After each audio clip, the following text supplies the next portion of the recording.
සුබ දවසක් වේවා ඔයාලා හැමෝටම. අද මම මේ වීඩියෝ එකේදී කතා කරන්න බලාපොරොත්තු වෙන්නේ Word document එකකදී කොහොමද අපි shortcuts යොදාගෙන වැඩ කරන්න කියන එක ගැන. විශේෂයෙන් මතක් කරන්න ඕනේ සාමාන්‍ය අපි පොදුවේ යොදා ගන්න shortcuts ගැන නෙමෙයි මම මේ වීඩියෝ එකේදී කතා කරන්නේ.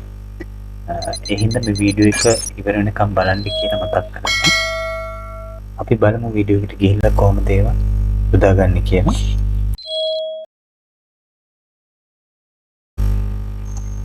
ඔයාලට පේනවා මම මෙතන ටේබල් එකක් ඉන්සර්ට් කරලා තියෙනවා. මේකේ මේ නම්බර් කරලා තියෙන ඕඩර් එකේ පොඩි වෙනස්කමක් තියෙනවා. පළවෙනි එක තියෙන්නේ මෙතන. ඊට පස්සේ 13 14 මෙතෙන්ට ඇවිල්ලා තියෙනවා. දැන් මට ඕනේ මේ 13 14 කියන රෝස් දෙක මෙතන මේ 12ට පල්ලෙහායින් එන්න. ඊට පස්සේ මේ පළවෙනි රෝ එක මෙතනට එන්න. අපි සාමාන්‍ය විදිහට කරනකොට අපි කරන්නේ මේ රෝ එක මෙතනින් කට් කරලා අරගෙන ඊට පස්සේ මෙතෙන්ට රෝ එකක් ඉන්සර්ට් කරලා ඒකට පේස්ට් කරලා ඒ විදිහට. ඉතින් මම මේ කියලා දෙන පළවෙනි ෂෝට්කට් එකේදී ඔයාලට එහෙම නැතුව ඉතාම පහසුවෙන් මේ රෝස් උඩට පල්ලෙහාට ගෙනියන්න පුළුවන් වෙනවා. අපි බලමු මේක කොහොමද කරන්න කියලා.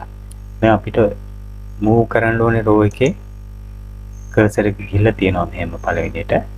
මෙතන දැන් මට ඕනේ මේ පළවෙනි එක මේ උඩට ගේන්න.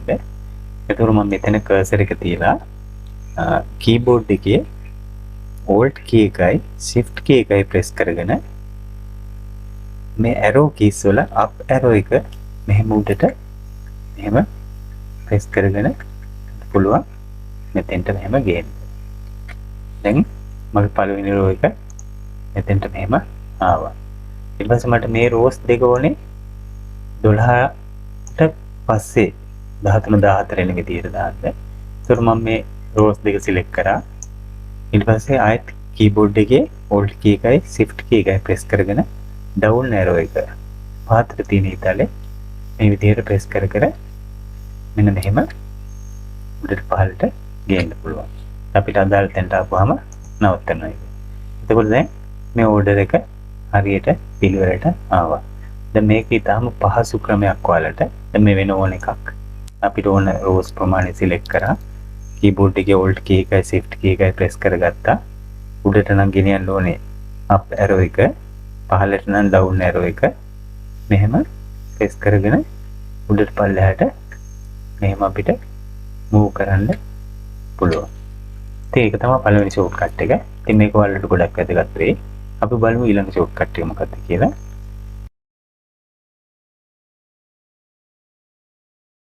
හරි. දැන් මෙතනදී ඔයාලට තියෙනවා අපේ Word document එකක් තියෙනවා. chapters 3ක් තියෙනවා. මේ chapters 3ත් අර විදිහට මාරු වෙලා තියෙනවා. දැන් දෙවෙනි chapter එක උඩටම ඇවිල්ලා පළවෙනි chapter එක මැද තියෙනවා. තුන්වෙනි chapter එක පහළින්ම තියෙනවා. දැන් මෙතනදී මට ඕනේ මේ chapter එක මෙතන උඩට ගන්න, මේක දෙවෙනියට ගන්න. දැන් මේ වගේ වෙලාවකත් අපිට කරන්න පුළුවන්. මෙතන මම තියෙනවා cursor එක. අපිට ඕනේ chapter එක මෙන්න මේක තමයි උඩට ගෙන යන්න ඕනේ. මේ වගේ select කරලා chapter එක ආයෙත් Alt key එකයි Shift key එකයි press කරගෙන up arrow එක මෙහෙම උඩට ගන්න පුළුවන්. පහළට ගන්න ඕන නම් එහෙම down arrow එකෙන් මෙහෙම උඩට පහළට මේ විදිහට යන්න පුළුවන්. මේ විදිහට තම පහසුවෙන් chapter එකක් හරි අපිට ඕන වාක්‍යයක් හරි කොටසක් හරි එහෙම ඕන එකක් අපිට උඩට පල්ලෙහාට මෙහෙම move කරගන්න පුළුවන්. Alt එකයි Shift එකයි arrow keys භාවිත කරලා. හරි. ඊළඟ වීඩියෝ එක බලමු.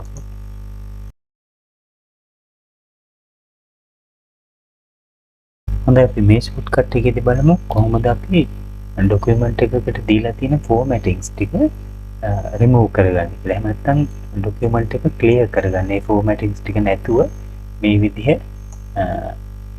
ක්ලියර් කරගන්නේ කොහොමද කියලා මේ ෂෝට්කට් එකෙන් බලමු. දැන් උදාහරණයක් විදිහට මම මේකේ ෆෝමැටින්ග්ස් කීපයක් දෙන්නම්.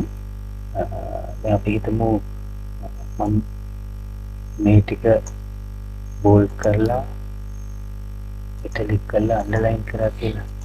හරි. ඊට පස්සේ දැන් මම මේ ටිකට දෙනවා ෆොන්ට් කලර් එක වෙනස් කරනවා. ඊට අමතරව ෆොන්ට් සයිස් එක ටිකක් වෙනස් කරන්නම්. හරි. මේ වගේ කැමති ෆෝමැට් එකක් අපිට දීලා බලන්න පුළුවන්. ඊට පස්සේ මම මේකේ බෑග්ග්‍රවුන්ඩ් කලර් එකක් දෙන්නම් මෙතන. ඉතින් මොකද කලර් එකක් බලන්න. හරි. නේ. දැන් මේ විදිහේ මොනවා හරි ඔයාලා කරන ෆෝමැටින්ග්ස් ටිකක් දැන් අපි හිතමු අපිට ඕනේ එකපාර මේක මේ ෆෝමැටින්ග්ස් ටික නැතුව මේ ඩොකියුමන්ට් එක විතරක් අපිට ගන්න ඕනේ කියලා. ඒ වගේ වෙලාවක දැන් මම තව මේ ටිකට අන්ඩර්ලයින් කරන්න. හරි. දැන් මට දැන් ෆෝමැටින්ග්ස් ටික රිමූව් කරගන්න ඕන කොටස මම සිලෙක්ට් කරගන්න. දැන් මම කියනවා මෙන්න මේ ටික තමයි මට දීපු ෆෝමැටින්ග්ස් ටික අයින් කරගන්න ඕනේ කියලා. දැන් මේ ටික මම සිලෙක්ට් කරේ නැහැ. ටයිටල් එක සිලෙක්ට් කරෙත් නැහැ. දැන් මේ විදිහට සිලෙක්ට් කරලා මේ ටික විතරක් මම සිලෙක්ට් කරලා මේක මට ෂෝට් කට් එකක් භාවිත කරන්න පුළුවන් මේ ෆෝමැටින්ග්ස් ටික රිමූව් කරන්න. ෂෝට් කට් එක තමයි control එකයි ස්පේස් බාර් එකයි. එහෙම ක්ලික් කරපුවාම එක විපාර ක්ලියර් වෙනවා. control එකයි ස්පේස් බාර් එකයි. හැබැයි මම දැන් සිලෙක්ට් කරපු නැති ටික එහෙමම තියෙනවා. අන්ඩු කරලා පෙන්නන්න. දැන් මට ඕන නම් මේ ඔක්කොම ටික ෆෝමැටින්ග්ස් ටික අයින් කරගන්න. මම මේ ඔක්කොම ටික සිලෙක්ට් කරලා මේ විදිහට සිලෙක්ට් කරලා control එකයි ස්පේස් බාර් එක ගහපුවම අපි දීපු සියලුම ෆෝමැටින්ග්ස් ටික ක්ලියර් වෙනවා. හරි. මේකත් ඔයාලට ගොඩක් වෙලාවට වැදගත් වෙයි ඩොකියුමන්ට් එක විවිධ විදිහට ෆොන්ට් සයිස් කලර්ස් ඒ වගේ දීලා තියෙන වෙලාවල් වලදී එකපාරින් ඒ ටික ක්ලියර් කරගෙන අපිට ඩිෆෝල්ට් ටෙක්ස්ට් එක විතරක් මේ විදිහට ගන්න පුළුවන්. හරි. අපි ඊළඟ වීඩියෝ එකට යමු.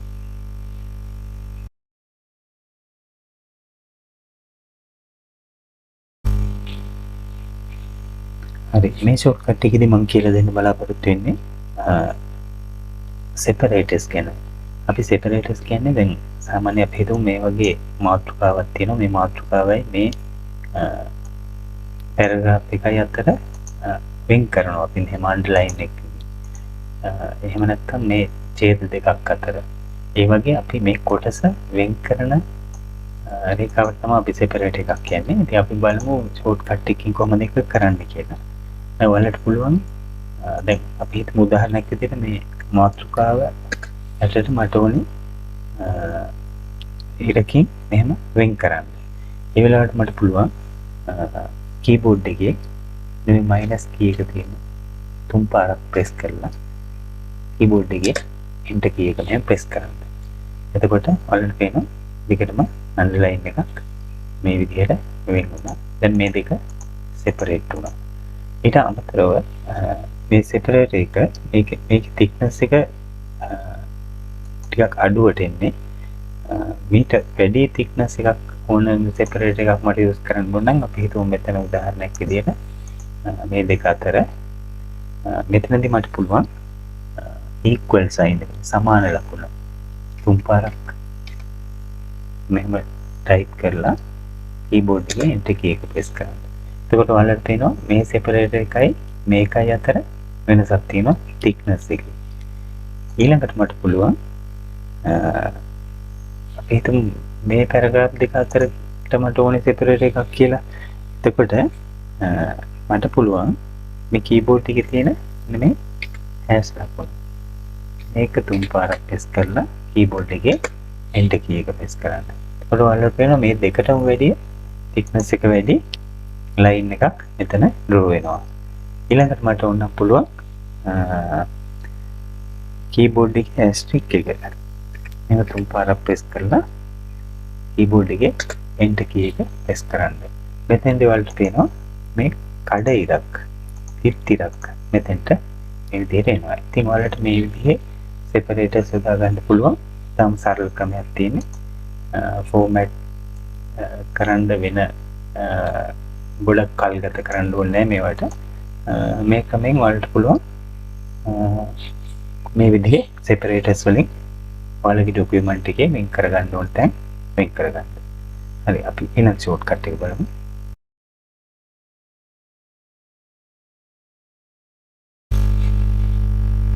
හරි මෙතනදී අපි බලමු ડોකියුමන්ට් එකක සිලෙක්ෂන් කරගන්න කොහොමද කියන එක. දැන් අපිට සමහර වාක්‍යයක් හරි වචනයක් හරි පැරග්‍රාෆ් එකක් හරි සම්පූර්ණ ડોකියුමන්ට් එක හරි ඒ වගේ අපිට සිලෙක්ට් කරගන්න වෙනවා එක එක ෆෝමැටින්ග්ස් වලදී එක එක විවිධ අවස්ථාවලදී. ඉතින් ඒ වගේ වෙලාවක අපි සිලෙක්ට් කරගන්න පුළුවන් විදි ටික මෙතනදී බලමු.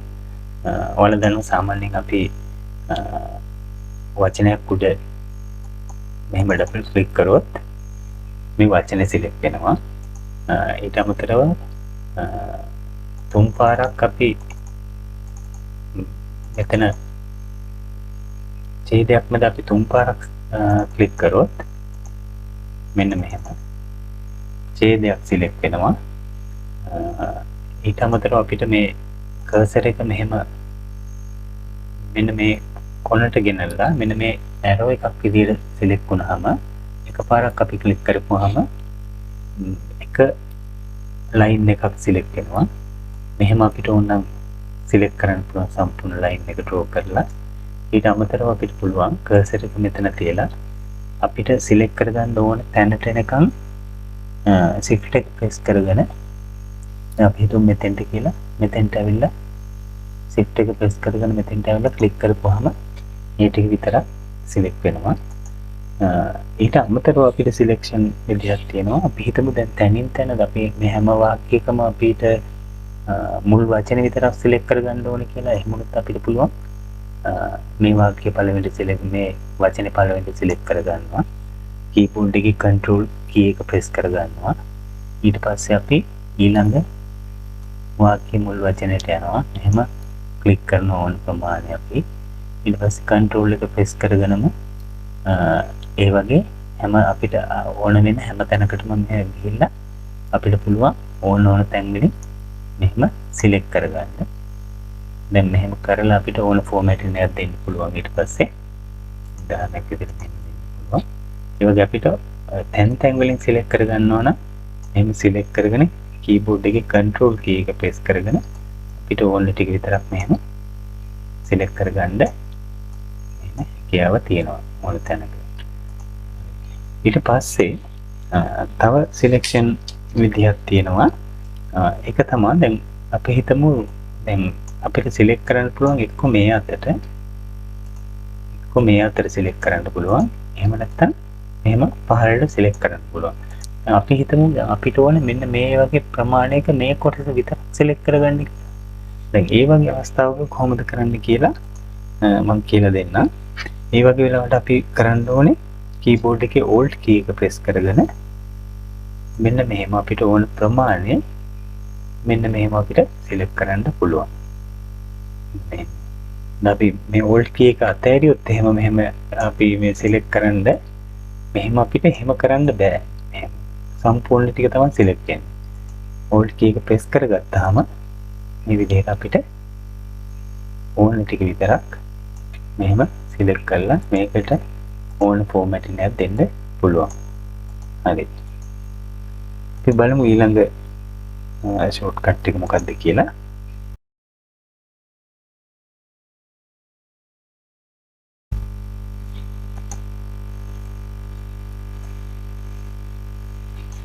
හරි අපි මෙතනදී බලමු මේ දැන් මගේ මෙහෙම ටේබල් එකක් තියෙනවා. දැන් අපි බලමු මේ වගේ ටේබල් එකක් කොහොමද අපි ස්ප්ලිට් කරගන්නේ, එහෙම නැත්නම් ඩිවයිඩ් කරගන්නේ කොහොමද කියලා. එහෙම නැත්නම් මේ ටේබල් එක ටේබල් දෙකක් විදිහට අපි බෙදාගන්නේ කොහොමද කියලා බලමු. මේක දැනට තියෙන මෙන්න මෙහෙම එක ටේබල් එකක් විදිහට මෙහෙම. ඉතින් අපි හිතමු මට ඕනේ දැන් මේ ටේබල් එකේ මෙන්න මේ 20 ඉඳලා 20 උඩ ටේබල් එකට ඉතුරු වෙන්නේ 20න් පල්ලෙහාට තියෙන කොටස වෙනම ටේබල් එකක් විදිහට මේකෙන් වෙන් කරගන්න ඕනේ කියලා අපි හිතමු. ඒ වෙලාවට මට කරන්න පුළුවන් මට ඕන මෙන්න මේ රෝ එකට ගිහිල්ලා මේ රෝ එකේ එළියෙන් මෙතනින් කර්සර් එක තියලා